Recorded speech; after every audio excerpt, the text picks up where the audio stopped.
C'est toujours avec beaucoup de plaisir que je vous retrouve sur les antennes de Kemet Télévision pour le grand retour de votre émission Pod Limal.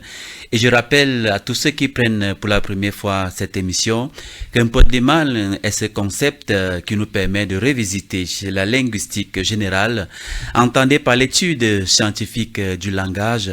Un Pod Limal nous permet d'étudier la structure des langues générales et d'en identifier les propriétés. Je vais m'arrêter juste là et présenter justement la thématique qui nous réunit ici ce matin. Langue et paroles de l'inconsistance scientifique saussurienne à la profondeur du discours négro-africain. Je reformule la thématique. Langue et paroles de l'inconsistance scientifique saussurienne à la profondeur du discours négro-africain. Nous allons explorer les fondements de la linguistique moderne établie par Ferdinand de Saussure en questionnant leur consistance et en les confrontant aux riches traditions linguistiques et orales des cultures négro-africaines. Comment ces deux perspectives, l'une occidentale et l'autre africaine, se rencontrent-elles et se complètent-elles? Quels enseignements pouvons-nous tirer des approches traditionnelles africaines sur la langue et la parole? C'est pourquoi je vous dis, madame, messieurs, chers téléspectateurs, de vous installer très confortablement, car la science sera dite ce matin avec le frère Sango Malé, le sèche. Otef frère, et bienvenue. Otef Nyamsi. Quelle thématique puissante. Oui, elle est puissante parce que nous sommes également issus des ancêtres puissants. Et il faudrait justement le dire parce que on a l'impression que personne ne dit rien, ou alors les scientifiques occidentaux ont la science infuse.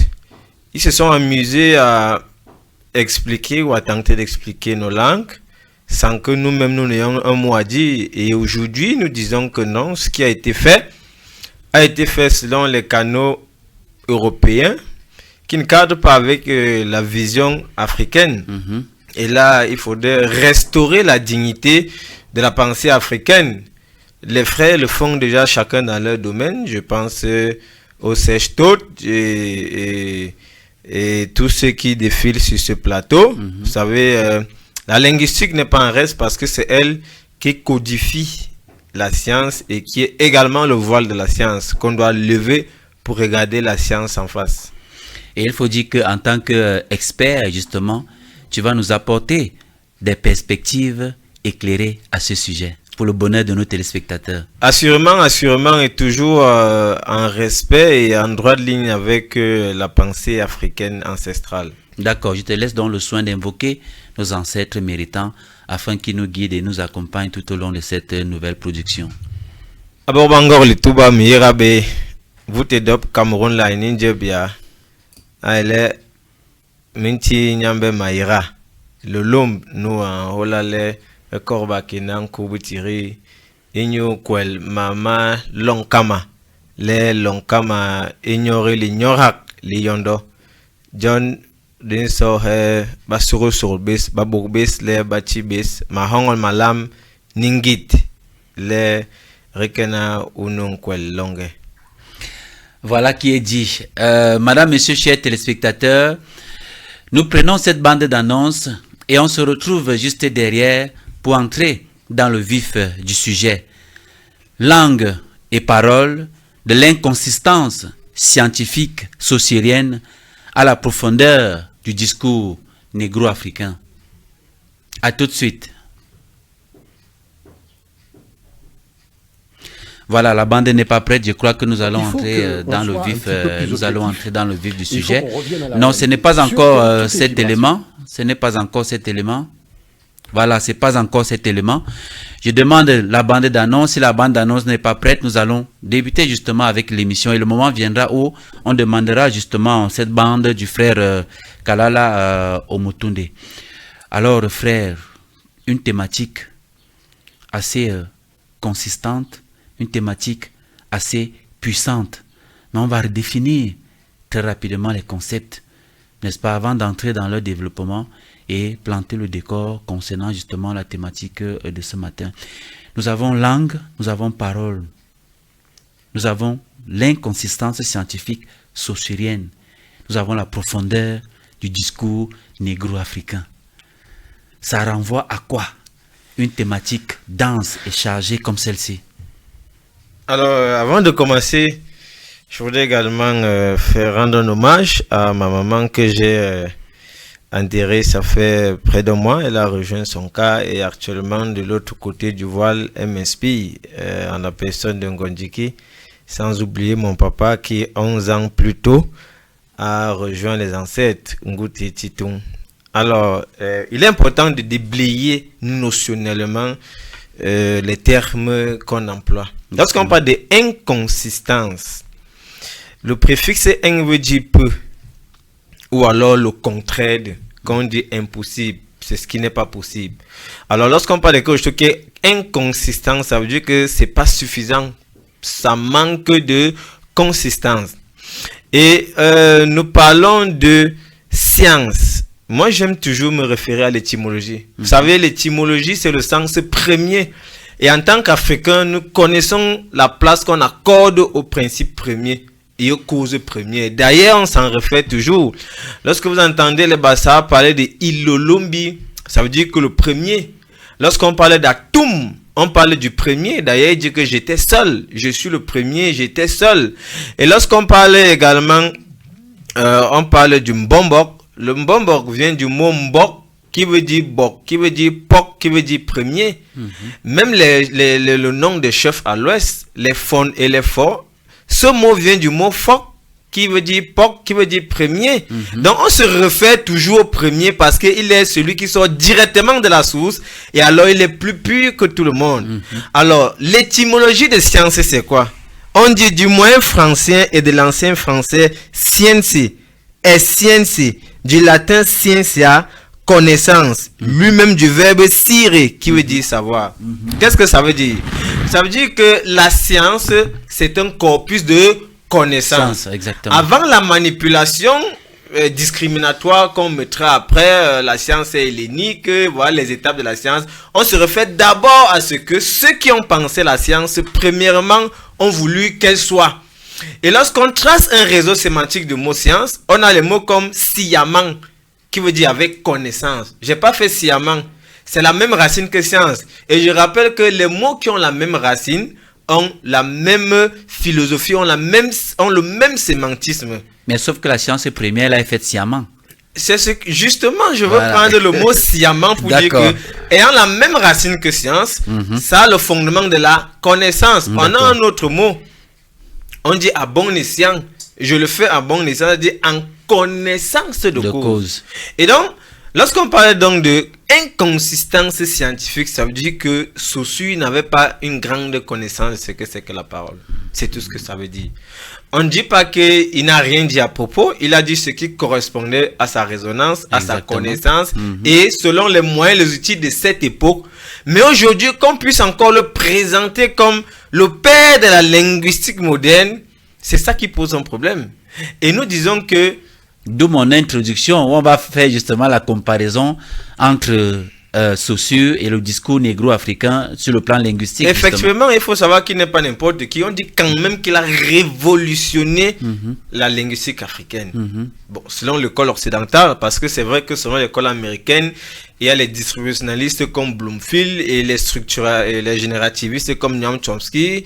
Aujourd'hui, nous ne parlons pas de nous, parlons de Saussure qui a vulgariser la linguistique africaine. Et lorsqu'on parle de la profondeur du discours africain, lorsque quelque chose est profond, ça veut dire que on va au-delà de ce qui est apparent.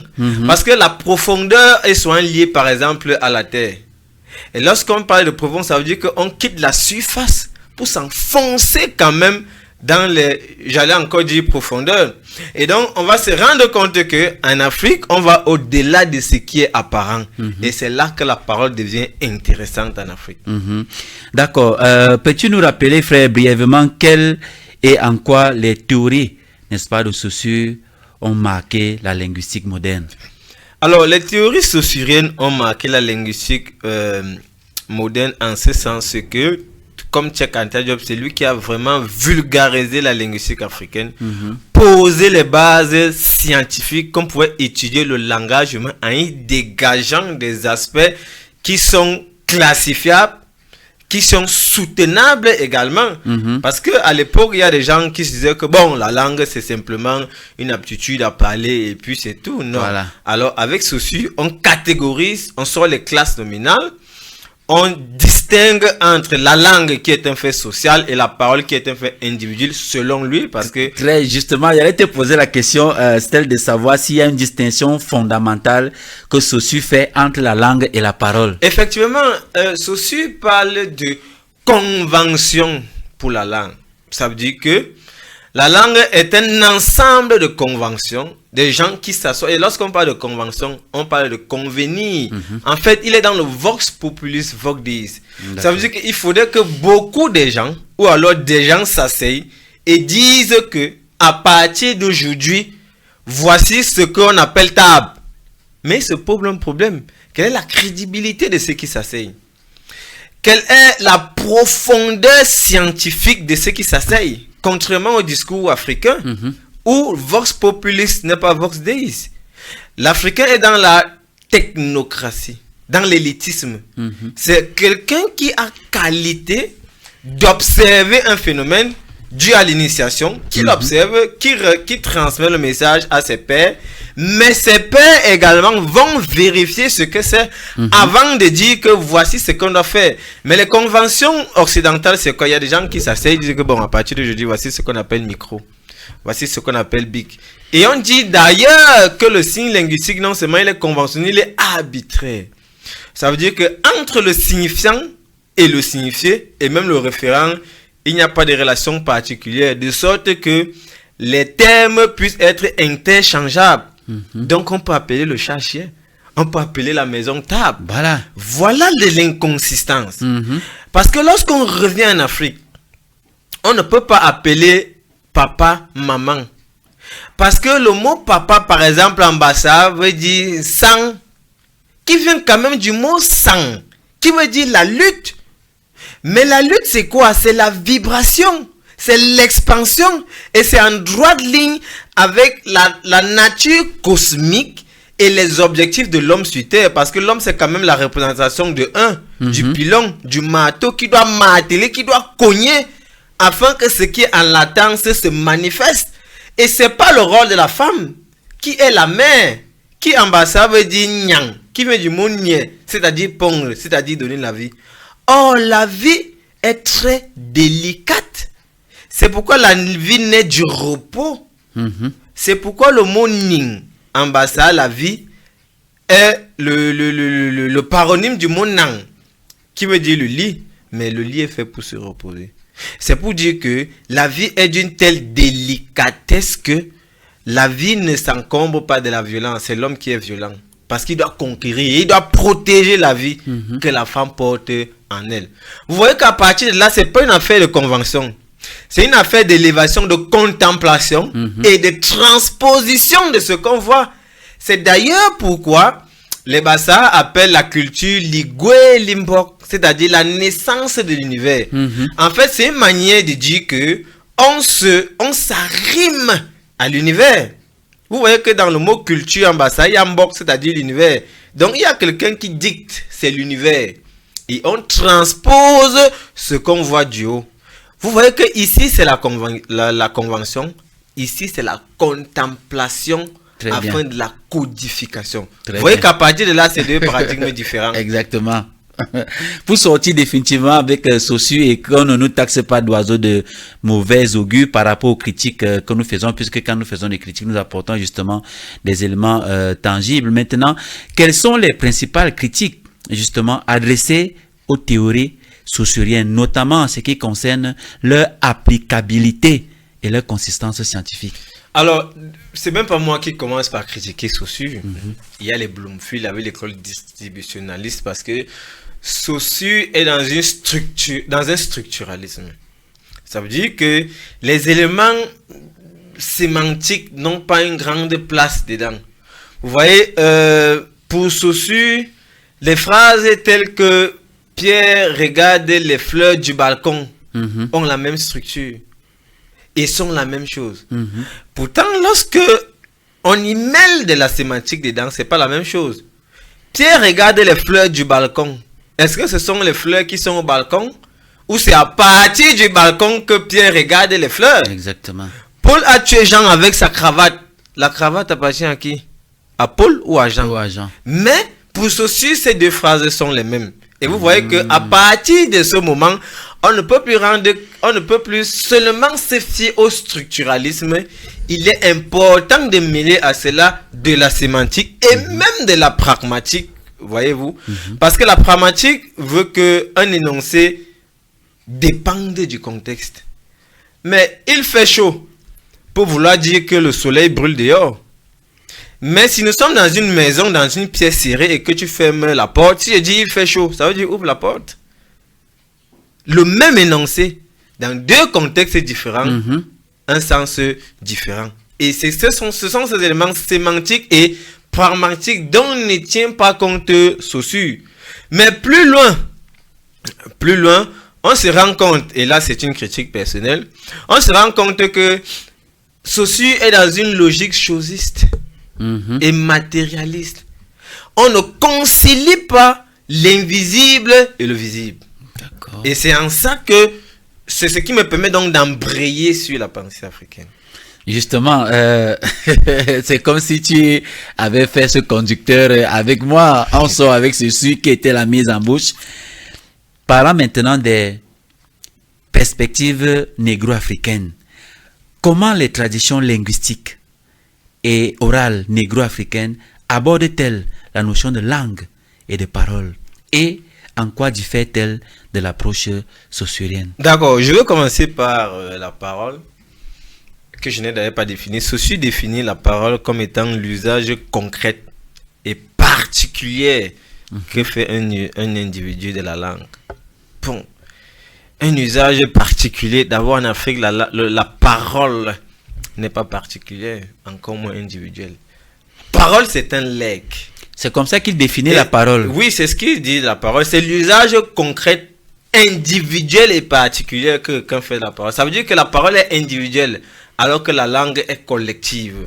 Et c'est d'ailleurs, c'est à ce titre qui fait d'ailleurs une différence entre la société et l'individu. D'accord. Ça veut dire que la langue représente un peu la société. Elle est collective, elle est conventionnelle, elle dépend d'un groupe de personnes, un peu comme l'Académie française par exemple. Voilà. Et la parole est individuelle.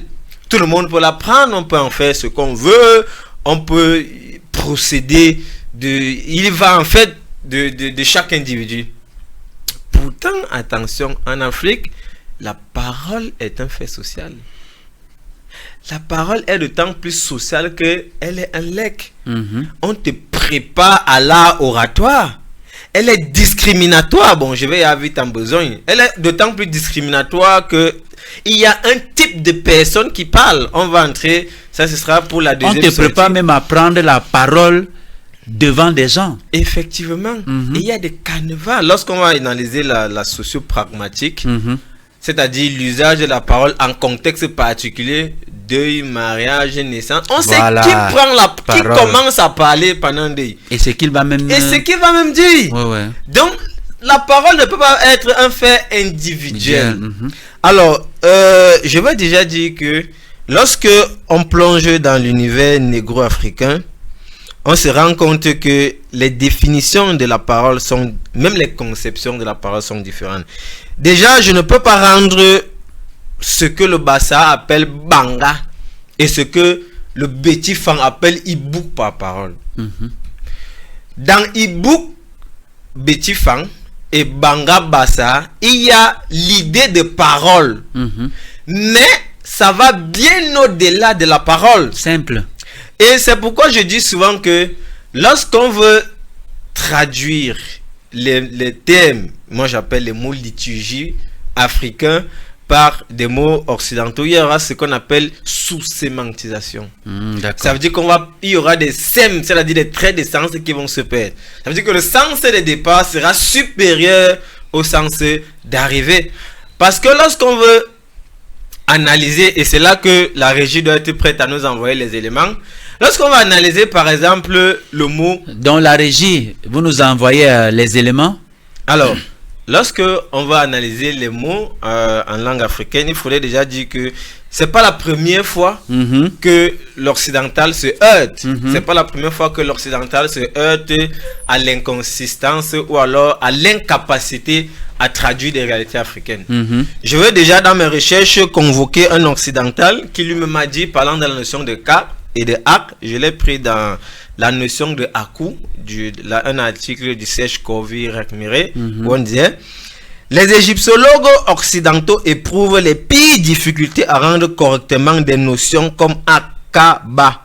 Quelques rares exceptions près, les traditions proposées jusqu'ici reflètent davantage les options philosophiques des auteurs qu'un souci de description objective des catégories ontologiques égyptiennes. Ça veut dire que c'est la sensibilité de l'auteur qui parle, ce n'est pas ce qui est. Et plus loin, il y en a un qui le dira, je vais revenir à ça, il dira que l'occidental éprouve des difficultés à définir ce que c'est que le Ak, ce que c'est que le Ka, ce que c'est que le Ba. Mais ça n'a pas changé. Alors lorsqu'on revient en Afrique, pour comprendre ce que c'est que la parole, il faudrait d'abord savoir que la parole incarne un certain nombre de mystères. Un certain nombre de mystères qu'il convient de comprendre, de connaître et d'incarner avant de prendre la parole.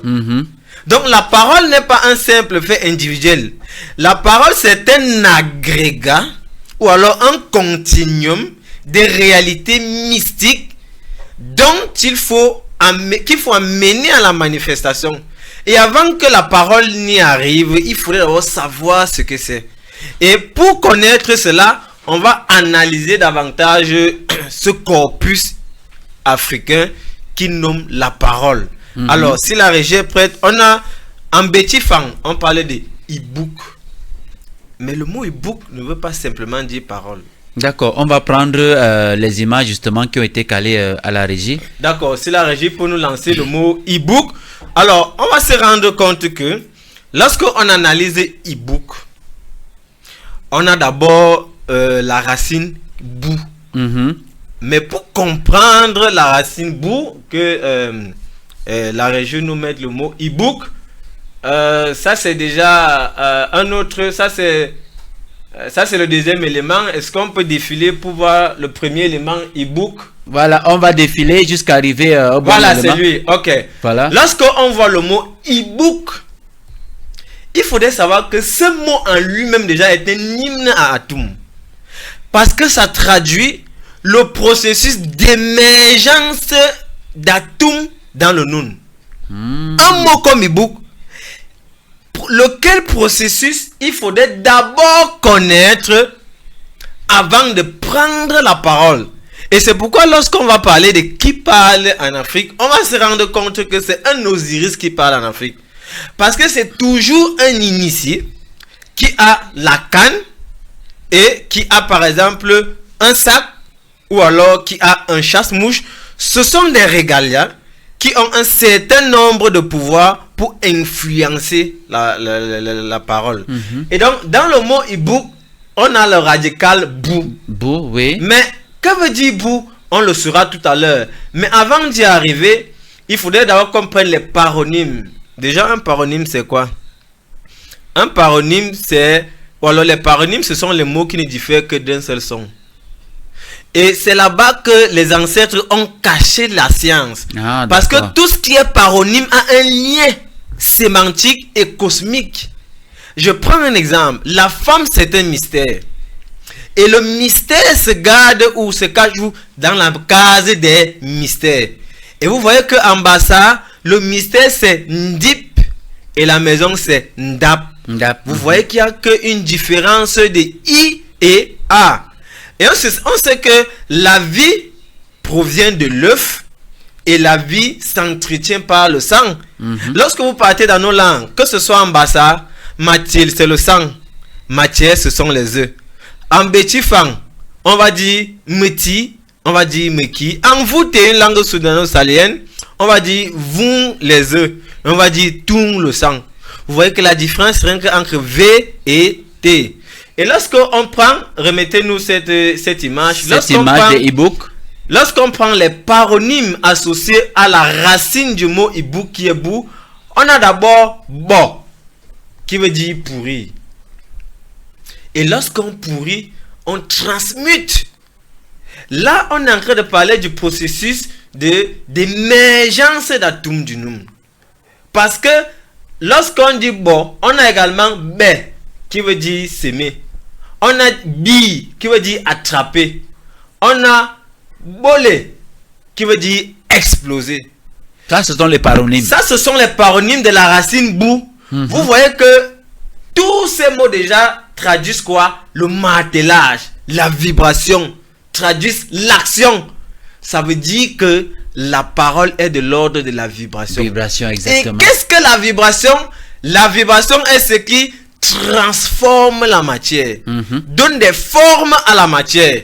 Exactement, nous sommes dans l'ordre de 1, hein, parce que ici c'est l'explication du binaire 0 et 1. 0 c'est l'archétype. Parce que lorsqu'on va voir les mots qui sont associés à Ibouk, on a Aboum, le ventre, le Noun, l'archétype. Comment faire pour que ce qui est dans la boum, le Noun, se manifeste? Il faut marteler, il faut la vibration. Comment faire pour que la vie qui est dans la femme se manifeste? Il faut que le phallus cogne, il faut le pilon. Et c'est la même chose dans le monde spirituel. Il faudrait que la parole Ibouk, qui est de l'ordre du 1, du pilon, du phallus, martèle, cogne, secoue, afin que ce qui est en latence se manifeste. Donc, on est là dans le processus atum kepera. C'est ça que veut dire Ibouk. Ibouk, c'est aboum, le ventre. C'est aussi bolé, exploser. Mais pourquoi ça explose? Qu'est-ce qui se passe dans l'œuf d'Akingos? Il y a des secousses, il y a des vibrations qui font en sorte que l'œuf explose. Et tu connais le son de l'explosion? Mais c'est boum. Et vous voyez que c'est Ibouk. C'est pourquoi je vous ai dit, c'est un hymne à Atum. C'est la liturgie d'Atum qui est dans le mot Ibouk de Betifang. Et vous voyez qu'on est en train de vous dire que le mot Ibouk, ou alors la parole en Afrique, c'est le processus d'émergence de la forme. Des choses sont en latence. Maintenant, pour qu'elles se manifestent, il faudrait de la parole qui structure, qui est la vibration, qui est le martelage. Et je vous rappelle que les Médounités, c'est également le symbole du martelage. Et justement, la similitude est toute faite entre Ibouk et les Médounités. Les Médounités, c'est le martelage. Ouais. C'est ça qu'on dit Ibouk. Parce qu'il faut bon. Et lorsqu'on parle de bon, c'est pourrir. Et on sait que pour que le corps explose dans la tombe, il faudrait d'abord qu'il pourrisse. On est là dans 6. On est dans le processus de la mutation déjà, de la transmutation. Et l'initié qui doit prendre la parole en Afrique doit connaître cela. Savoir que la parole, c'est le marteau qui peut casser comme il peut construire. Puisque lorsqu'on arrange, on tape le marteau sur le clou pour assembler. Mais le marteau peut également casser. Vous voyez la portée mystique de la parole en Afrique. En un mot comme en mille, la parole c'est le 1 qui va marteler pour que ce qu'il y a dans 0 s'exprime. La parole a la même caractéristique du phallus. Il faut cogner la femme pour que la vibration justement secoue et fasse sortir. Effectivement. S'il n'y a pas ça, il n'y a pas la vie. S'il n'y a pas la parole, il n'y a pas la vie. C'est pourquoi l'initié, le Mbombordi, lorsqu'il bénit, vous voyez, Yé veut dire Yelel, ça veut dire sortir. Et on verra la conception de la parole tout à l'heure chez les Bassa. Yé veut dire se révéler, se dévoiler. Ça veut dire que l'Africain sait que les choses sont une, ça dépend seulement des conditions. Lorsque toutes les conditions sont réunies, avec la parole qui martèle, c'est pourquoi on vous dit, avant de venir, ne mangez pas si, ne mangez, parce qu'il faut qu'il y ait toutes les conditions. Maintenant, la condition est latente. Qu'est-ce qui va amener ce qui est latent à se manifester? Ce sera la parole. Et on va le voir tout à l'heure avec la cinématique. et ce que les ancêtres pensaient de la relation entre la bouche, l'eau. D'accord, on va passer à la prochaine image. La prochaine image, celle qu'on vient d'abord de présenter. On va donc voir quel est le réseau sémantique qui dérive de la racine bou. Et je rappelle déjà que les mots qui ont la même racine ont des parentés sémantiques. Je prends des exemples en français pour que tout le monde Les mots comprenne. qui ont la même racine ont des parentés sémantiques. sémantiques. D'accord. Lorsqu'on prend le mot école, on a écolier, renvoie à l'école. On a scolaire, renvoie à l'école. On a élève. Scolatique qui renvoie à l'école. Non, là on est dans la dérivation. Ça veut dire qu'il faudrait qu'il y ait le mot école. Okay, lorsqu'on prend Dieu, lorsqu'on parle de divin, ça renvoie à Dieu. Lorsqu'on parle de divinatoire, même les divinités. et même des divinités, ça renvoie à Dieu. Donc, tous les mots qui ont la racine bou renvoient à ibouk. Mais dans quel sens? On a aboum, qui veut dire le nun. Ici, c'est une relation de cause à effet. Aboum, c'est le nun. Ça veut dire que le champ de toutes les potentialités. Or, on sait que ce qui est potentiel est latent. C'est donc l'ibouk qui va faire que la boum explose et libère ce qui contient. D'accord. On a bo qui veut dire pourri. Mais attention, en linguistique africaine, la lettre O ou O et la lettre OU sont les mêmes lettres. Pourquoi? Il n'y a qu'un phénomène qu'on appelle flexion interne qui ne change pas le mot. Je rappelle qu'en anglais, on a le mot foot, donc le pluriel c'est fit. Deux O deviennent deux E. Mais c'est le même mot. Et quand vous voyez en Bassa, par exemple, on a le mot whole qui veut dire gonfler, prendre les proportions, prospérer. Maintenant, faire prospérer, c'est hulus. Vous voyez que whole, prospérer, faire prospérer, hulus. O devient ou, donc c'est le même mot. Et donc on peut remplacer bo là par bou. Vous voyez que bo c'est pourri.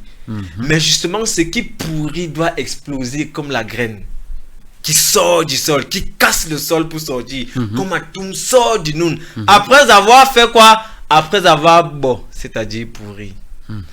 On a bomlo. Je dis bien que O et U c'est la même chose. Qui veut dire ma télé, ça c'est en étonne. Ça c'est la langue du sèche-taude. On a bomlo qui veut dire ma télé.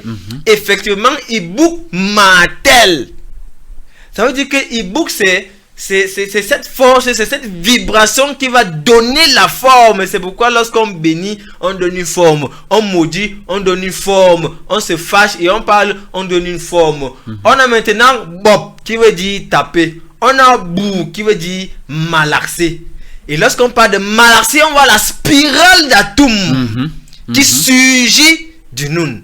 Vous voyez donc que ibouk c'est ce qui fait surgir. C'est pourquoi le Mbombo en vous bénissant prononce des paroles. Ce sont ces paroles qui vont vous impacter. Ayant déjà préparé tout ce qu'il y a comme écorce, racine du noucle pour rendre les choses latentes. On a maintenant abouk cassé. Là, c'est la parole qui casse. Et lorsqu'on parle d'abouk, ce n'est pas cassé dans un sens premier. On est là dans la division cellulaire. Vous voyez, lorsque Atum tourne en spirale, remonte et Atum, Apophis descend. C'est ce que veut dire abouk, cassé, divisé. Et on est toujours là dans l'unité. Séparation. Voilà, la séparation. Voilà. Ou alors la différenciation, c'est même le mot. Abouk, c'est ça. Et vous voyez que Apophis et Ra sont pile et face de la même pièce qui est Atum. Mais il faut justement qu'il y ait cette différenciation à Bouk. On a maintenant Boukban, prospérer. La parole apporte la prospérité. Maintenant on a Boum qui veut dire griller. On a Boula qui veut dire multiplier. La parole multiplie. C'est grâce donc à la parole qu'on multiplie. Mais multiplier veut dire quoi? Là on est dans cette qui, comment dirais-je, qui d'épaisse aux iris. Et on est en train de dire que c'est un qui devient multiple. En fait, tout ce que vous voyez là est lié à la parole. Et c'est grâce à la parole, comme on voit là, qu'on peut taper, qu'on peut marteler, qu'on peut multiplier, qu'on peut casser, attention, qu'on peut griller, qu'on peut multiplier. Ça veut dire que la parole est quelque chose d'assez délicat. La parole est également quelque chose qui a un ancrage spirituel. Ça veut dire que c'est la parole qui transporte de l'invisible pour manifester dans le visible. Et qui peut même faire la différenciation. Je vous rappelle que c'est pas la parole qu'en Afrique, on divise la cellule. Dans le cas d'inceste, par exemple, chez les Bamvélés, lorsqu'on vous fait le rite de purification, on vous demande si vous voulez continuer à vivre comme des frères ou mari et femme. Si vous dites mari et femme, on sépare la cellule primordiale qui vous rendait frères et sœurs. Et vous êtes maintenant des personnes différentes. D'ailleurs, le patriarche Joe l'a fait, le Mbombok Joe l'a fait chez les Bassa.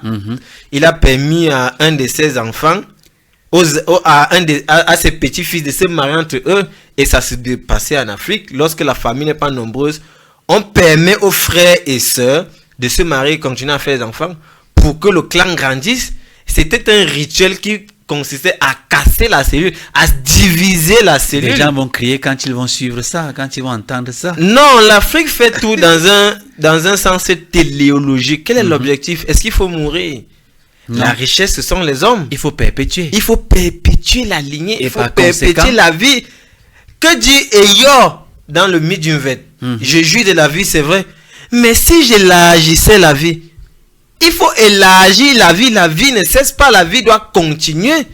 Et puisque le patriarche, justement, c'est le représentant du divin, le divin peut unir comme il peut désunir. Exactement. S'il le faut. Alors, ça, c'est la conception bétifang de la parole. Vous voyez qu'à partir de là, la parole nécessite une connaissance scientifique, une connaissance épistémologique, mais bien plus une connaissance cosmique et cosmogonique. Très important. Donc, e-book, c'est toute une liturgie qui vous dit comment est-ce que les choses émergent du noun, c'est-à-dire la latence, jusqu'à sortir, devenir atum, c'est-à-dire manifeste. Et donc, si nous sommes en vie, c'est parce qu'il y a eu de la parole. On sait donc d'où les autres ont triché en disant... Justement, il se différencie. Justement, il se différencie. L'huile monte. Remonte et Apophis descend. À bouc, c'est ça qu'il s'agit. Donc, le mot e-book est loin d'être la simple parole. Si oui, elle est la parole créatrice, parole initiatique, parole divine, mais elle n'est pas que la simple parole. C'est pourquoi vous avez compris, je vous ai dit tout à l'heure que dans e-book, il y a parole. Mais e-book, c'est pas la parole. Et vous comprenez donc pourquoi les Occidentaux ont du mal à définir ou à traduire certains termes africains. Comme c'est contenu eux-mêmes dans leurs livres et dans certains de leurs documents. Alors, lorsqu'on a fini cet hymne à Atum, on va passer à la conception Bassa. Que dit le Bassa de la parole? Déjà, le Bassa appelle la parole Banga. Est-ce que la réalisation peut nous mettre Banga? Le Bassa appelle la parole Banga. Mais en image Banga pour illustrer, voilà. Alors, merci à la régie. L'autre image, le début. Non, ça c'est hop, on va y arriver. Banga, où le radical c'est bas. On peut défiler. Très bien. Banga, qui veut dire la parole, a 3 radicaux. C'est-à-dire 3 racines. Vous voyez comment un mot est chargé. C'est un hymne à Ptah. Parce que Ptah c'est le concepteur. Effectivement, Ptah. Banga veut dire ba, c'est-à-dire être, l'être, la source, le nom, stable, l'archétype. Banga a également comme racine bang, qui veut dire fabriquer. Donc la parole fabrique. On ne peut pas, comme on disait avant, on fabrique quelqu'un, on le cuisine. On ne peut pas le faire sans la parole. Parce que c'est la parole qui va manifester. Je comprends mieux sans te couper, frère. Pourquoi est-ce que les autres de l'autre côté dans leur livre ont dit au commencement était la parole. Bien sûr. Ils savent de qui tenir. Ouais. Ils tiennent ça de l'Afrique. Parce que c'est la parole qui fabrique.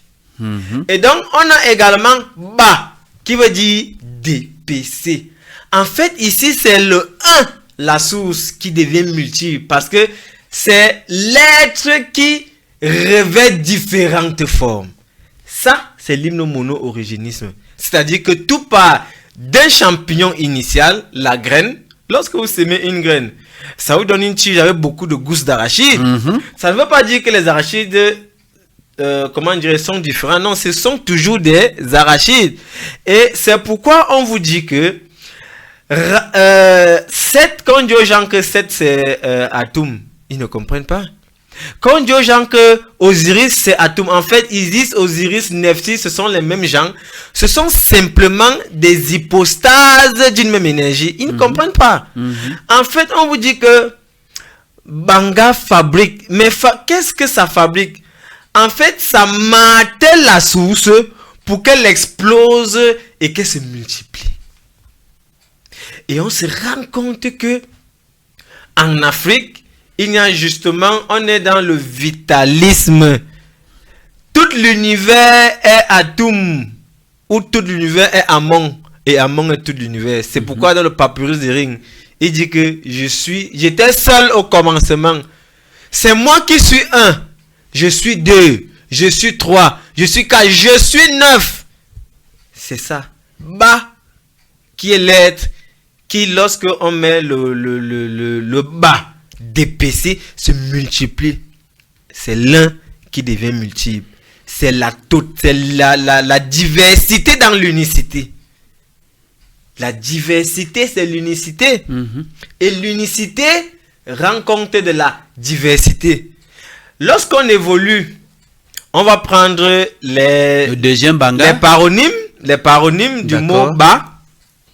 Est-ce qu'on peut évoluer? On va voir qu'est-ce qui relève, ou alors quels sont les mots qui ont une différence de lettres avec ba, simplement une lettre. Non, on va prendre les paronymes de ba.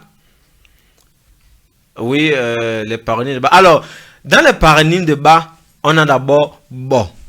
Je veux dire bo. Que veut dire bo? Bo veut dire faire de la voyance, faire de la divination. Justement, l'être, c'est l'archétype. Alors, nous avons là, bo, c'est l'archétype. Ba, c'est l'archétype, c'est l'être. Alors, il faudrait un élément divinatoire, c'est-à-dire un initié qui a la connaissance des lois physiques pour voir dans le noir ce qui est. C'est pourquoi lorsque on est malade en Afrique, on commence par la divination. Ça sort d'où? Qu'est-ce qui en est à l'origine? Parce qu'on sait que tout commence dans les plans subtils. Tout naît dans l'archétype, dans le monde archétypal, avant de se manifester. On a également Bo qui veut dire exploser. On a Bo qui veut dire malaxer, tourner. Et on a Bo qui veut dire neuf. Et justement, pour que l'être se dépaisse, on parle de 9 comme étant l'accomplissement. 9, c'est-à-dire le chiffre 9. Le chiffre 9. Les kanlile bibo. Les kanlile bibo. Et vous voyez que Bo explosé et Bo 9, c'est la même chose. Parce que lorsqu'on arrive à 9, c'est la maturité. Exactement. Même à 9 mois, l'enfant sort. À 9 jours dans la tombe, le corps explose. Vous voyez donc que tous ces paronymes veulent dire quoi? Tous ces paronymes veulent dire que pour prendre la parole en Afrique, pour fabriquer, pour structurer, il faut connaître les rouages de la voyance, de l'explosion, de la circulation de l'énergie. Quand on dit beau, malaxer, tourner, c'est Atum qui tourne dans le non. Il faut comprendre ça pour prendre la parole. C'est pourquoi le Mbombok ne parle pas beaucoup, parce que la parole c'est une âme. Et lorsqu'on est en âme, lorsqu'on parle de âme, on revient à la vibration, au phallus de hibou. La parole, c'est une âme chargée. C'est un pistolet chargé. C'est pourquoi le Bombok ne parle pas beaucoup. Et quand il parle, ce qu'il dit arrive. C'est ce qu'on appelle en Bassal, porte les mal. Il parle et ça se concrétise. C'est le pouvoir de la parole. Mais c'est également la parole de pouvoir. Très bien. C'est pourquoi on dit souvent que quand quelqu'un parle beaucoup, il finit par dire des choses qui ne sont pas très comment on dit ça, c'est-à-dire il finit par dire Il devient même vulgaire. Des obscénités. Des obscénités, c'est-à-dire des choses qui n'ont plus de sens, justement. Et c'est pour ça que les autres disent que c'est ce qui sort de la bouche de l'homme qui souille l'homme. Effectivement, parce que ce qui sort de la bouche, c'est l'âme, c'est la balle. On va le voir tout à l'heure, c'est la vibration, ça impacte. Alors, lorsqu'on a fini, est-ce qu'on peut prendre les mots qui ont la même racine que banga? Alors, de banga, on a bengi. Que veut dire bengi? Bengi veut dire le banc. Pourquoi le banc? À la régie, s'il vous plaît, la prochaine image. La prochaine image, est-ce qu'on peut prendre les mots qui ont la même racine que banga? On a bengi. Non, on est dans banga. Le deuxième banga. Voilà, très bien. Alors, banga veut également dire ambassade véritable et authentique. Qu'est-ce que ça veut dire? Le lien avec cela, c'est quoi? C'est que celui qui prend la parole doit dire ce qui est vrai. Il ne doit pas être un sournois, un hypocrite. C'est pourquoi la parole, on ne la donne pas à n'importe qui. Il ne doit pas mentir. Il ne doit pas mentir. On dit comme Bombok, on ne parle pas de deux bouches. Ça veut dire qu'il ne se contredit pas, il ne se dédie pas. Parce que sa parole est véritable, elle est authentique, elle est dénuée de toute souillure. On a bang, qui est de la même racine que banga. En fait, la parole fabrique. Fabriquer veut dire quoi? Fabriquer veut dire rassembler ou mettre dans les conditions. C'est ce que veut dire fabriquer. Ça veut dire qu'il y a déjà des choses qui sont là. C'est pourquoi on ne dit pas mettre en ordre, harmoniser. Très bien, c'est ça, fabriquer. Alors, on a également bengi, qui veut dire le banc. Celui qui prend la parole en Afrique doit être quelqu'un qui est assis. Et on a là le siège d'Osiris. Donc, celui qui parle en Afrique doit être un Osiris. Parce que même dans Banga, j'ai oublié, il y a Bengue, qui veut dire regarder. On regarde avec les yeux. Et lorsque vous associez Bengue, regardez avec l'œil, et Bengi s'assoit le banc, vous avez les deux symboles d'Osiris. Osiris est symbolisé par le siège et l'œil. C'est pourquoi en Afrique, on doit te faire asseoir. Et quand quelqu'un est calé dans un domaine, on dit quoi? Il est assis. Il est assis. Le siège, c'est le symbole de la connaissance. Mais pour connaître, il faut regarder dans le noir. C'est pourquoi Osiris a pour symbole le siège et l'œil. Donc, dans Banga, j'ai oublié, il y a Bengi, le banc, mais il y a aussi Bengue, regardez. Qui est une métonymie de voir. Elle veut dire de l'œil, puisqu'on regarde avec l'œil. C'est la métonymie de l'outil pour le résultat. Alors, on a maintenant Mbenda, le fauteuil, le siège, la stabilité. Pour parler, il faut connaître. Le siège, c'est le symbole de la sagesse. Pour parler, il faut connaître. Et pour connaître, il faut être stable. C'est pourquoi la femme qui est le symbole de la stabilité est également le symbole de la sagesse. On dit toujours que Thoth est le dieu de la sagesse. Mais est-ce qu'on oublie que Thoth reçoit les enseignements de Séchat, la femme? Exactement. Donc la femme représente le siège, la stabilité et la connaissance. Or, on est en train de dire que pour prendre la parole en Afrique, il faut avoir son fauteuil, c'est-à-dire la stabilité et la connaissance. D'où le fait que les rois en Afrique étaient des gens réservés, qui étaient assis sur les sièges. Là, ils méditent, ils contemplent. Lorsque tu es en mouvement, tu ne perçois pas. C'est pourquoi la femme reçoit plus du cosmos que l'homme. Parce que l'homme est toujours en mouvement. Alors que la femme est stable. Alors, on va prendre une dernière démonstration qui est celle de Hop. Bengue qui est regardé. Oui, Bengue. D'où le symbole de l'œil d'Osiris. L'œil d'Osiris. Et le banc qui est le siège. Le siège. Donc, ça veut dire quoi? Pour prendre la parole en Afrique, il faut être Osiris. Ça veut dire qu'il faut voir dans le noir. Et être donc capable de... Bien sûr, ce que tu as vu, de faire manifester ça par la parole. Vous voyez le lien. Ça veut dire que c'est un continuum invisible, visible. Mais comment faire pour que ce qui est dans l'invisible se manifeste dans le visible? C'est à travers Banga, la parole. Alors, on va finir avec la démonstration de Hop. Le synonyme prochaine image. Ambassade, le synonyme de Hop, je veux dire de Banga, c'est Hop. Le synonyme. Oui, le synonyme. La parole en bassa, c'est banga ou encore hop. Est-ce qu'on peut avoir l'élément hop? Alors, hop, c'est un hymne à toutes. Parce que, alors, merci. Lorsque vous voyez hop, hop veut dire la parole. Mais il vient du mot porte, dont le radical c'est haute. Haute qui veut dire quoi? Haute veut dire dessiner. Oh, lorsqu'on dessine, on fait quoi? On rend manifeste ce qui est dans le noir. Parce que ce que tu dessines dans ta pensée, dans le noir, dans l'archétype, quand tu dessines, tu es le seul à penser. Tu es le seul à penser. Et c'est encore dans le noir. C'est encore dans le noir. Tu ne l'as pas encore manifesté. Très bien. Pour le manifester, fais le dessiner. Et dessiner veut dire c'est haute. Donc quand tu parles, tu soutires ce qu'il y a dans l'archétype pour qu'il devienne prototype qui se manifeste. Attention. Haute veut également dire calculer. Lorsque tu réfléchis, tu fais les calculs, c'est dans ta tête. C'est lorsque tu poses sur le format que ça devient manifeste. On est là dans le registre de la présence. Oh, la présence, c'est la manifestation de ce qui est caché. Si je te demande par exemple que 10 plus 10, tu vas calculer dans ta tête. Je vais calculer dans ma tête. Tu auras déjà la réponse dans ta tête, là mais sauf que ça sera encore dans le noir. Très mais bien. maintenant, tu vas manifester. Sur le papier, c'est la présence. Exactement. On a également tiré. On a tracé. Ça, c'est la géométrie. On a aspiré. On a photographié. Et je vous rappelle que pour que la photo sorte, on tire les photos dans le noir. Si on tire les photos dans la lumière, ça se gâte. On lave les photos dans le noir. Et vous voyez donc que c'est le registre de tout. Lui qui voit dans le noir et qui traduit la pensée de Dieu. Vous voyez donc que porte a pour radical haute.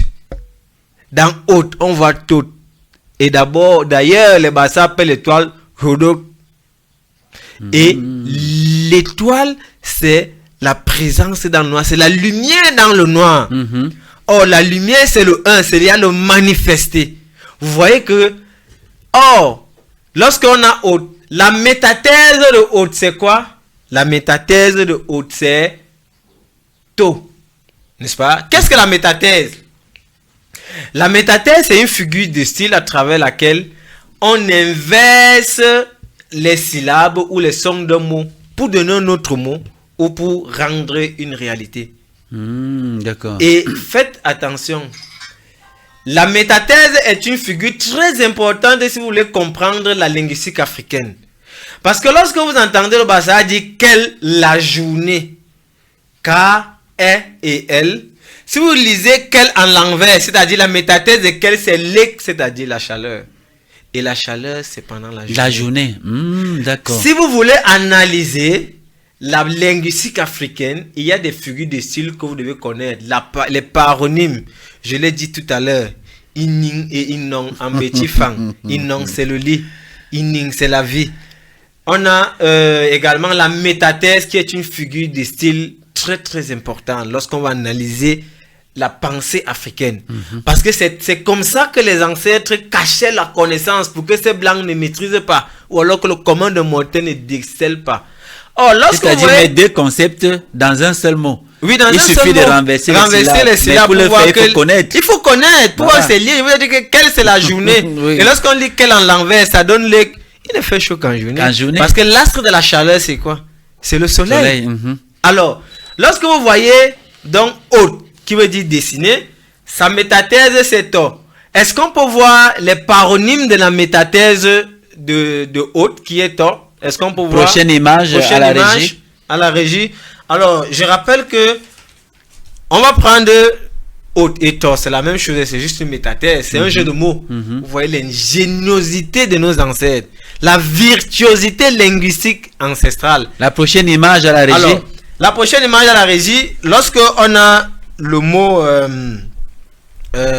to, par exemple, alors très bien, vous voyez le paronyme de la métathèse haute qui est to est ti, l'assemblée. Quand on dit ti bambombok, l'assemblée de bambombok, ti, ça veut dire l'assemblée, c'est-à-dire ce sont des gens qui sont réunis quelque part. Mais lorsqu'on double ce mot ti, qui donne Tidi, ça donne l'image. Parce que justement, l'assemblée, c'est ce qu'on voit, c'est l'idée de l'image, c'est la présence. Le synonyme de Ti, c'est l'ibaï, c'est-à-dire qui vient de bail, briller. On est là dans le registre de l'image. L'image, c'est ce qui présentifie. Ça veut dire que ce qui te fait voir ou alors te donne l'idée de ce qui est dans le noir, dans le monde archétypal. C'est pourquoi les Égyptiens anciens ne se départissaient pas des iconographies. Les statuettes, ils momifiaient. Il y avait des statuettes partout parce que la statuette rend présente ce qui est absent. Et on est en train de vous dire que pot, dont la racine c'est out, dont la métathèse c'est to, et dont la paronyme c'est ti, c'est l'image. On fait venir à l'image, à l'idée, on présentifie, on fait manifester ce qui n'est pas visible. On a également tout qui veut dire s'évaporer. On a ta qui veut dire apparaître. On a toi qui veut dire la goutte. Mais toi là c'est quoi? Toi c'est l'unité, puisque c'est aggravé la goutte qui est l'unité. Qu'on a eu les mesures, 1 centimètre, ça avait les gouttes de l'eau du Nil, qu'on a créé le centimètre, parce qu'on voulait quelque chose qui sera stable dans le temps. La goutte d'eau est stable. Or, toi que vous voyez là, vous voyez que c'est pas, comme c'est l'unité, ce n'est pas l'un des théos grecs. C'est de là que ça sort, l'unité. On dit que Dieu c'est le tout. Théos grec, ils ont seulement ajouté S. Et lorsque vous voyez ti, vous voyez ta apparaître. Est-ce que ça ne ressemble pas à Théa qui va donner Théa, la représentation, c'est-à-dire ce qui est visible? Vous voyez qu'on est dans le registre de la manifestation. En un mot comme en mille. Qu'est-ce que la parole? Parce que là, il faudrait maintenant qu'on donne une définition qui pourrait vraiment être en harmonie avec ce qu'on a vu. La parole. Surtout que c'est très technique depuis le début. Oui, c'est très technique. On se fait l'effort, n'est-ce pas, de comprendre et de t'accompagner. J'espère que beaucoup de linguistes vont se retrouver, et pour ceux qui ne le sont pas, vraiment c'est au fur et à mesure. Il faut dire également que tu as une école justement ici à Yaoundé. On aura l'occasion de parler de fond en comble de cette école-là justement. Oui, on aura l'occasion de parler de cette école de fond en comble, mais avant ça, donc... La définition donc la définition de la parole. La parole en Afrique, c'est la faculté... D'assez ta caméra. Oui, la parole en Afrique, c'est la faculté de faire manifester l'invisible. C'est ça la parole. La parole en Afrique, c'est cette vibration qui va faire que ce qui est dans le monde des archétypes se manifeste en tant que prototype. C'est pourquoi les sachants, c'est pourquoi ceux qui sont assis, c'est pourquoi les initiés justement ne prennent pas la parole n'importe quel moment et à n'importe quelle occasion. Effectivement, on ne prend pas la parole à n'importe quelle occasion parce que la parole c'est une arme, c'est un pistolet chargé. Vous pouvez dire vous dites quelque chose, même si vous blaguez, si vous êtes en harmonie avec l'univers, parce que tout ce que je vous ai montré là, c'est pour dire que le pouvoir de la parole vient de la connaissance de la cosmogonie. C'est pourquoi je vous ai fait, et c'est pourquoi les ancêtres ont créé tous ces parallèles. Vous voyez que le mot Ibuk, Banga, Europe, c'est toute une liturgie qui est loin de la simple parole. Alors, lorsqu'on dit, il y a le monde des visibles, des archétypes, c'est la liturgie. La parole, c'est le processus d'émergence d'Atum du Noum jusqu'à sa différenciation. Parce que c'est grâce à la parole qu'on va faire pousser les plantes, qu'on va faire les rituels, qu'on va faire les rites agricoles.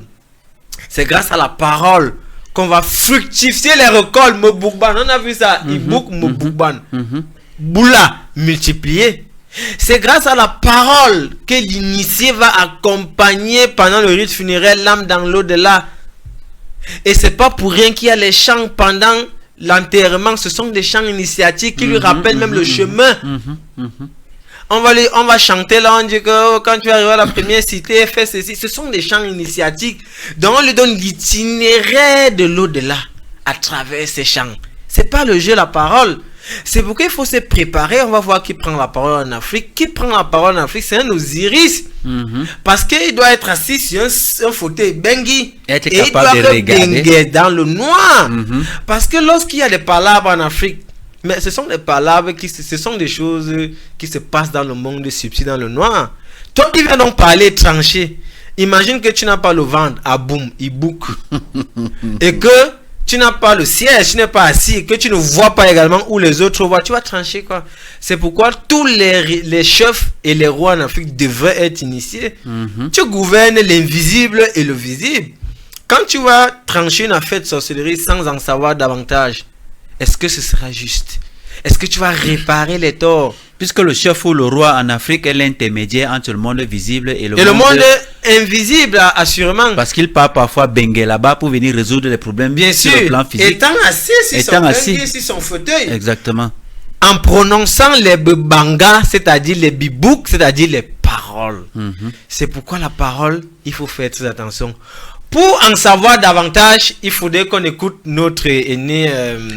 D'accord, nous allons prendre le frère que son cas soit vivifié. Kalala Omotunde, n'est-ce pas, qui faisait des communications dans une chaîne consoeur, notamment Canal 10 du côté de la Guadeloupe. Donc on va prendre le frère Kalala Omotunde et on va revenir juste derrière, n'est-ce pas, pour poursuivre notre échange.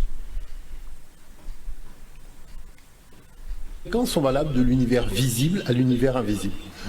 Qu'on le veuille ou qu'on le veuille pas, l'univers est spiritualité et vibration.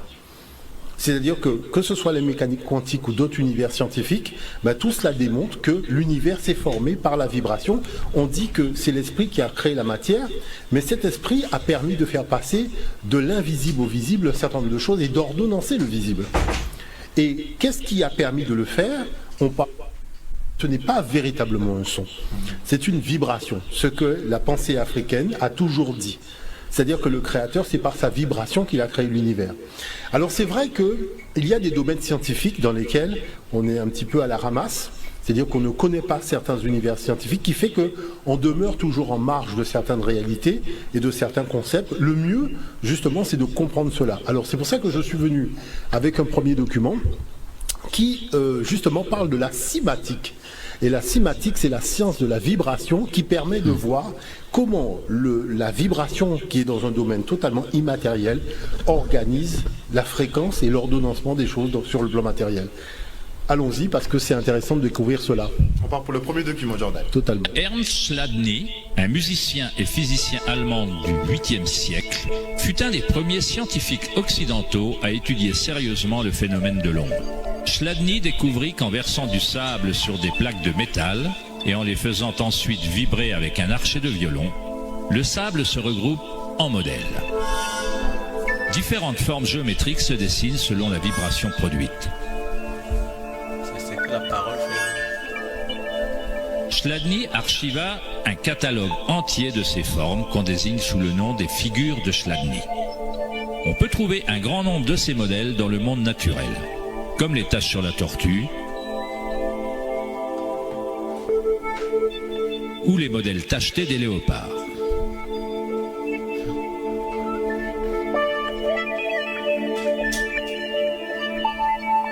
Étudier les modèles de Chladni, ou la cymatique, est la manière secrète dont les fabricants de guitares de haute gamme, de violons et d'autres instruments déterminent la qualité du son de leurs instruments.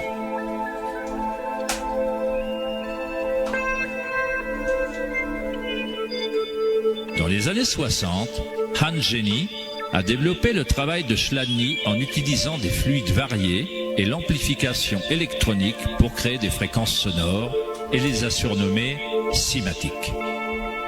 Si on fait passer de simples ondes sinusoïdales à travers un plat rempli d'eau, on observe des modèles dans l'eau. Différents modèles d'ondulation apparaîtront selon la fréquence de l'onde. Plus la fréquence est élevée, plus le modèle est complexe. Ces formes peuvent être répétées, elles ne sont pas le fruit du hasard. Plus on observe, plus on commence à voir la façon dont les vibrations arrangent la matière en forme complexe à partir de simples ondes répétées. La vibration de l'eau ressemble au modèle d'un tournesol.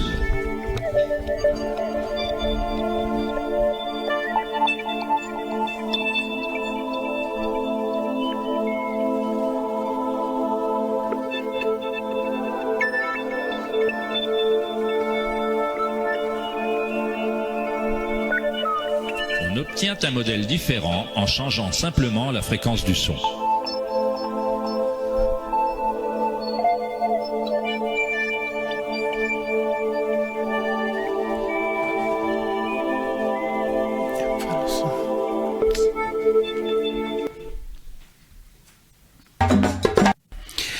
Retour sur le plateau, frère, après cet élément très impressionnant du frère Kalala Omotunde, il faut dire que c'est la première fois qu'on apprend tous les jours, hein, c'est la première fois que j'entends le mot cymatique qui renvoie à la science de la vibration.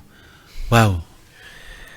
Vous savez, frère, je souris, je ris même, et je me moque parfois. Vous savez, des Occidentaux qui aiment réduire le monde à leur pensée. Vous savez, l'univers est tellement vaste. En astrophysique, on dit que l'univers est en pleine expansion, en mouvement. Comment pouvez-vous dire que un bonhomme allemand, j'ai oublié son nom, il ne me sert pas à grand-chose, a découvert la cymatique en révélant que c'est la vibration qui structure la matière. Ce qui n'est pas faux.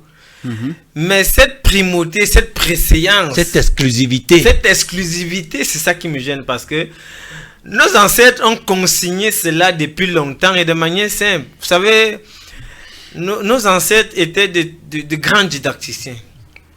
La didactique s'occupe des contenus et de l'adéquation avec le niveau de conscience. Vous savez, un même fait cosmique, une même connaissance cosmique, on l'a consigné dans le jeu. On l'a consigné dans le chant, dans la langue, dans le mythe. Et même dans la danse. Dans la danse. Jusqu'au tresse. Jusqu'au tresse. Ça veut dire que cette cymatique, qu'on dira une science, oh là là, de l'esprit, est contenue dans la langue. Et lorsqu'on dit que nos ancêtres étaient de grands didacticiens, la notion d'incarnation si compliquée à comprendre. Mais est-ce que vous savez que le jeu que les enfants jouent, c'est la marée, on appelle le pouce-pion. Est-ce que vous savez que c'est la réincarnation? Vous finissez toutes les cases. Lorsque vous partez, ce qu'on dit calé, vous assurez la case là, vous ne passez plus par là. Exactement. Ça veut dire que c'est un cycle. C'est-à-dire quand tu lances le pion, ça doit aller au-delà. Au-delà de la case qui était assurée. Ouais. Parce que vous êtes, vous ne vivez plus le même cycle. Vous très êtes revenu vivre.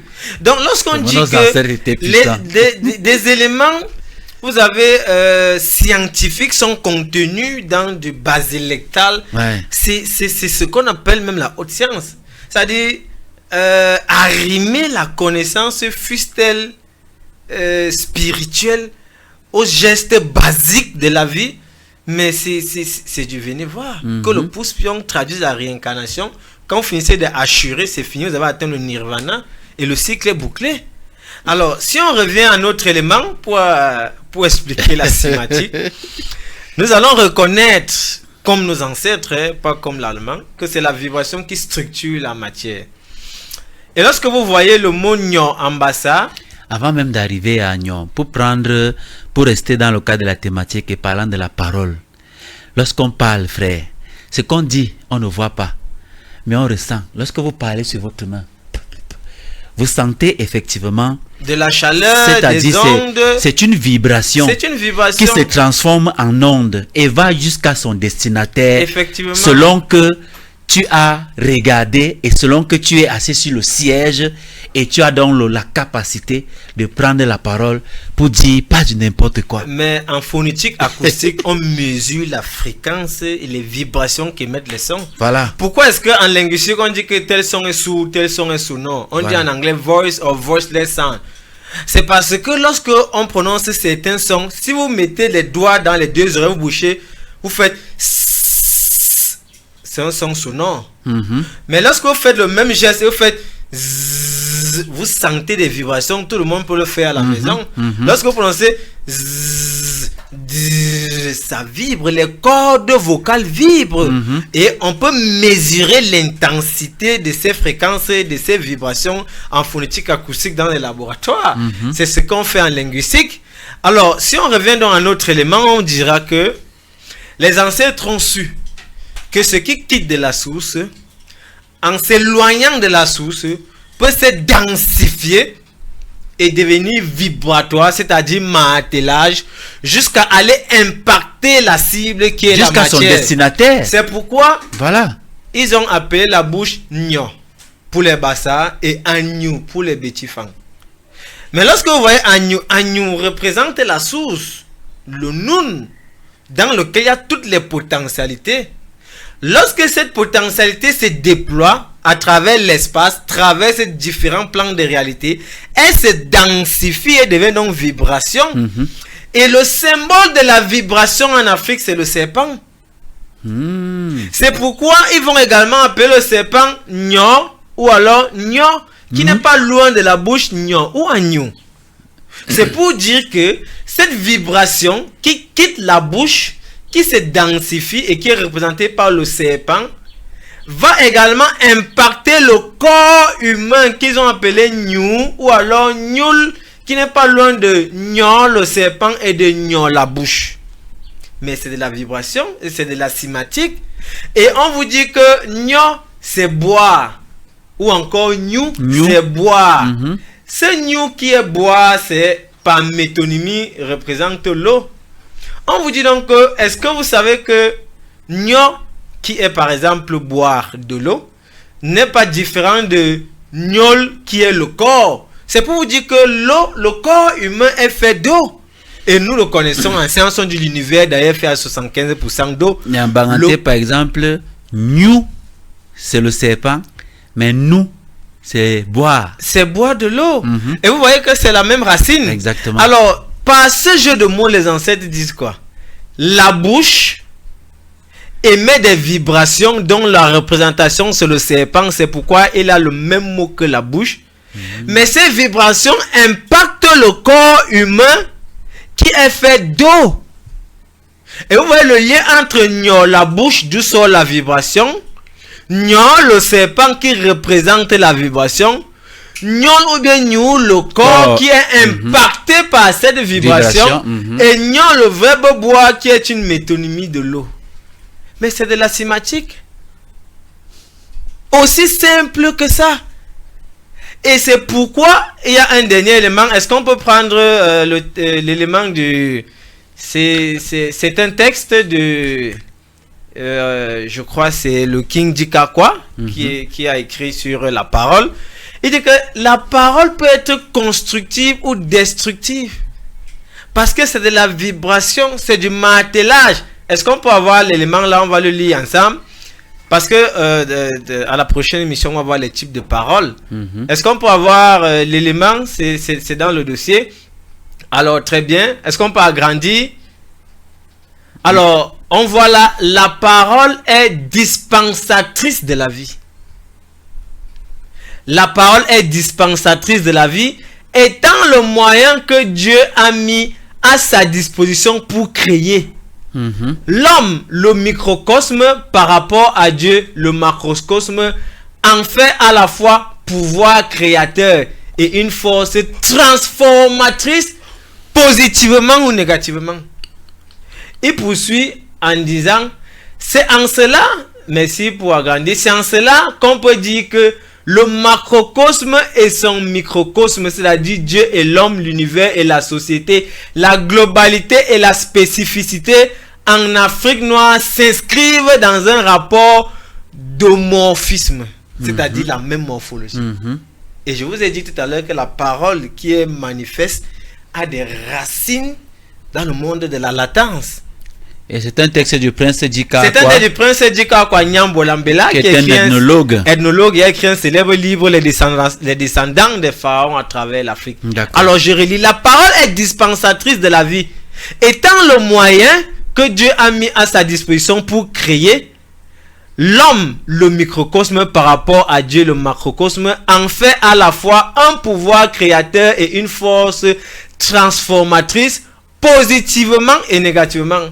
C'est en cela qu'on peut dire que le macrocosme et son microcosme, c'est-à-dire Dieu et l'homme, l'univers et la société, la globalité et la spécificité en Afrique noire s'inscrivent dans un rapport de morphisme. Homo, même.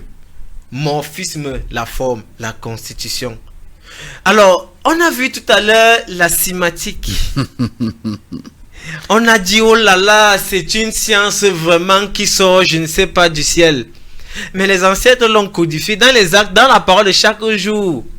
Je lave mon corps, nul, je bois de l'oignon, la bouche longue de la vibration. Et je rappelle que, et je l'ai déjà dit, le serpent c'est le symbole de la vibration.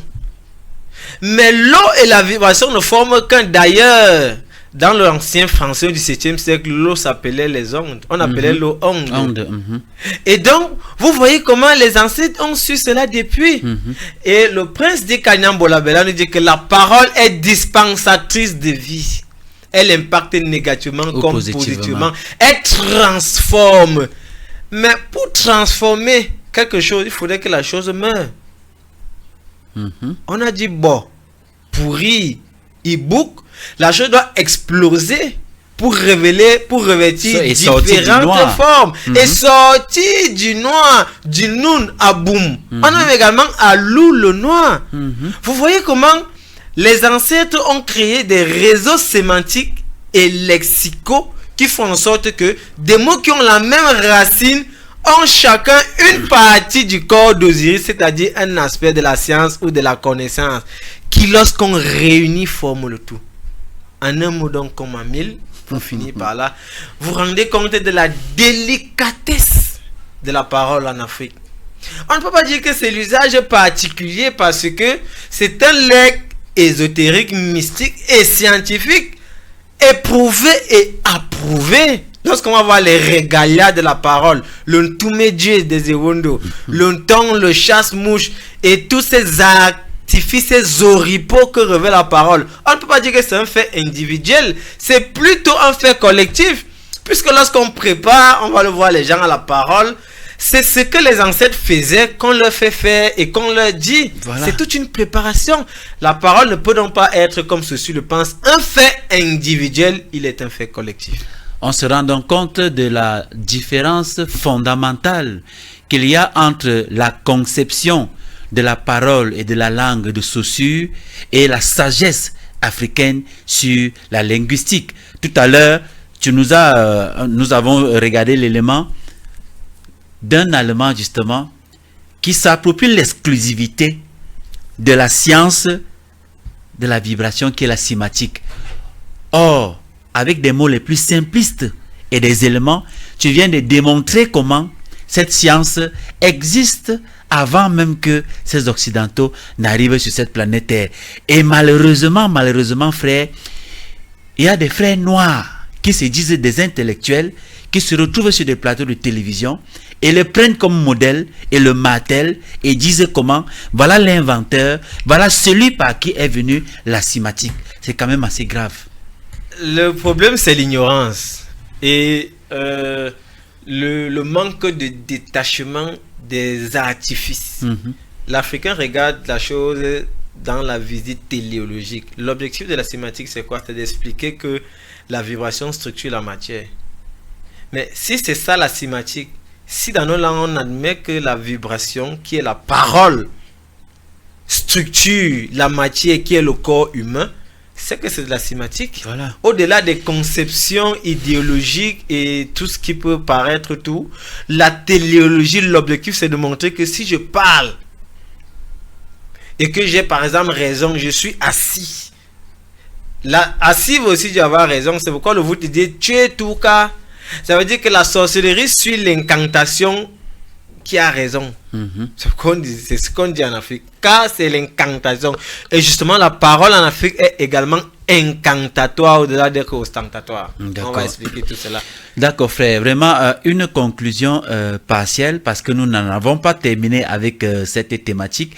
Et ça sera l'occasion, hein, n'est-ce pas, pour beaucoup de frères et de sœurs, téléspectateurs et abonnés, de s'inscrire à l'école de la linguistique parce que tous ont une langue et il faut apprendre ces langues-là et savoir véritablement quels sont les messages qu'elles transmettent quand on parle. Ça veut dire quoi dans tel ou dans tel autre sens.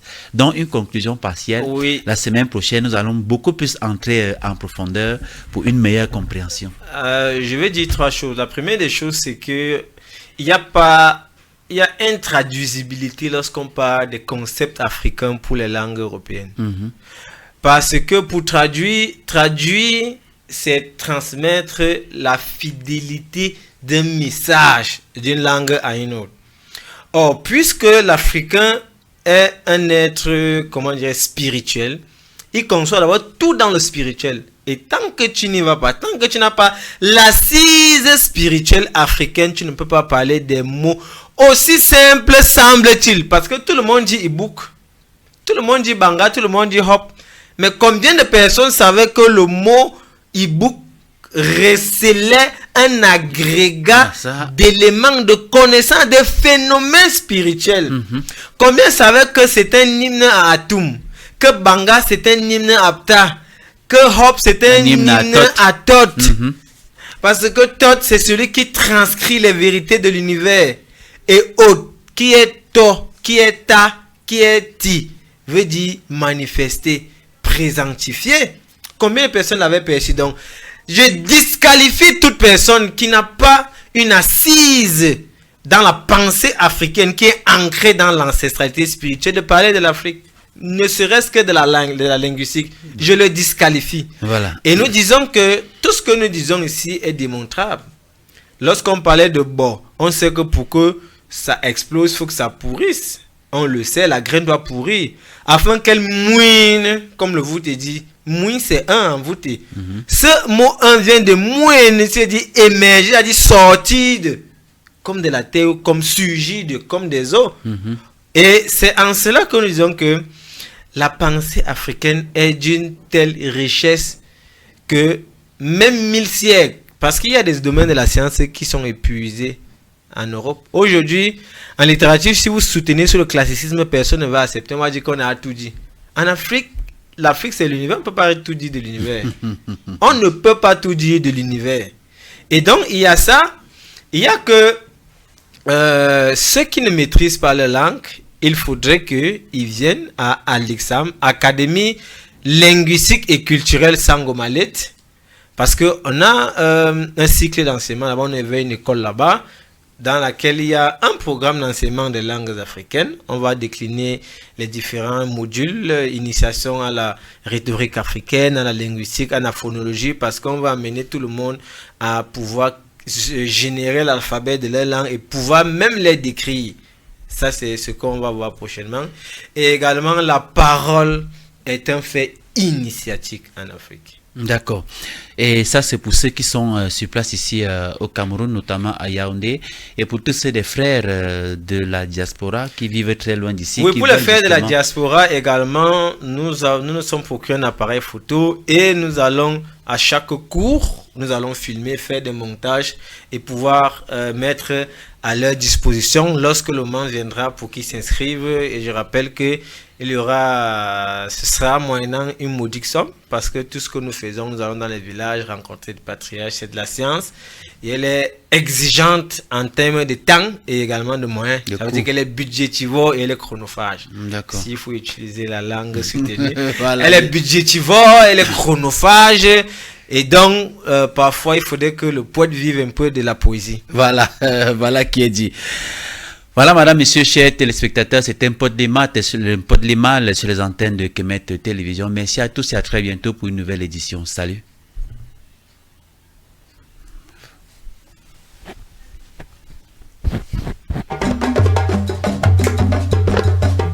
C'était technique, mais on ne va pas passer le temps.